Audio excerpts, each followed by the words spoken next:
પ્રધાનમંત્રી નરેન્દ્ર મોદીએ પરીક્ષા પે ચર્ચા કાર્યક્રમ અંતર્ગત વિદ્યાર્થીઓ સાથે કરેલા સંવાદનું આજે સવારે 10 વાગે થશે પ્રસારણ। પ્રધાનમંત્રીએ કહ્યું કે પરીક્ષાથી જોડાયેલા ઘણા રસપ્રદ વિષયો પર થશે વાતચીત। વર્ષ 2018માં લોન્ચ થયો હતો પરીક્ષા પે ચર્ચા કાર્યક્રમ।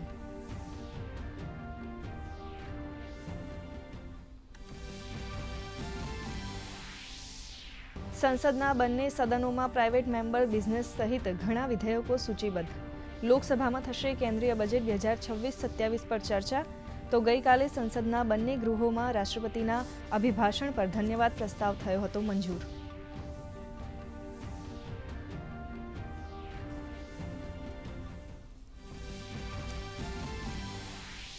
ગૃહમંત્રી અમિત શાહ મોડી રાત્રે પહોંચ્યા જમ્મુ કાશ્મીર। આજે સુરક્ષા અને વિકાસ કાર્યોની કરશે સમીક્ષા। દેશની સુરક્ષા માટે બલિદાન આપનાર શહીદોના પરિવારજનો સાથે મુલાકાત કરી આપશે નિયુક્તિપત્ર।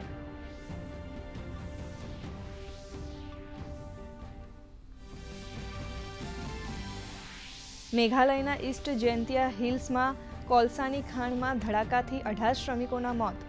રાજ્ય સરકારે આપ્યા ઘટનાની તપાસના આદેશ।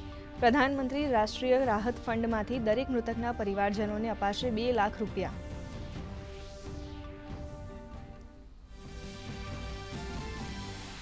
મુખ્યમંત્રી ભૂપેન્દ્ર પટેલે ખેડાના નવરચિત ફાગવેલ તાલુકાનો કરાવ્યો શુભારંભ। મુખ્યમંત્રીએ વીર ભાથીજી મહારાજના ચરણોમાં શીશ ઝુકાવી ખેડાને આપી 348 કરોડના વિકાસ કાર્યોની ભેટ।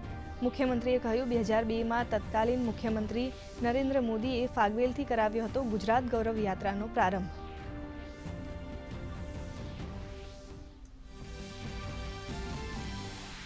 અમદાવાદનો એસજી હાઈવે બનશે આઇકોનિક રોડ। સનાથલથી ગાંધીનગર સુધીના 30 કિલોમીટર રોડનું થશે નવીનીકરણ। આ સાથે મનપાના 5 પ્લોટની હરાજીને પણ મળી સ્ટેન્ડિંગ કમિટીની બેઠકમાં મંજૂરી।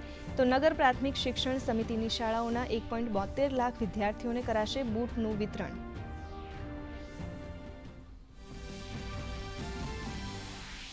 અમેરિકા અને ઈરાન વચ્ચે આજે થશે પરમાણુ ચર્ચા।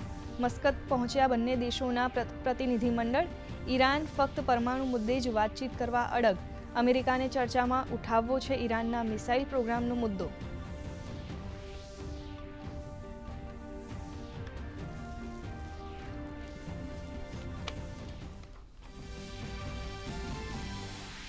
અંડર-19 ક્રિકેટ વિશ્વકપની આજે ફાઇનલ મેચ। ભારત અને ઇંગ્લેન્ડ વચ્ચે જામશે ખરાખરીનો જંગ। 6ઠ્ઠી વખત વિશ્વકપ જીતવા પર રહેશે ભારતની નજર।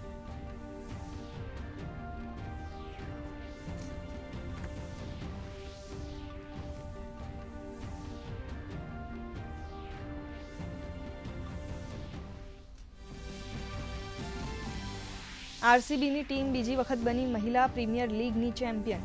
દિલ્હી કેપિટલ્સને 6 વિકેટથી હરાવીને જીત્યો WPL 2026નો ખિતાબ। આરસીબી કેપ્ટન સ્મૃતિ મંધાના બની પ્લેયર ઓફ ધ મેચ।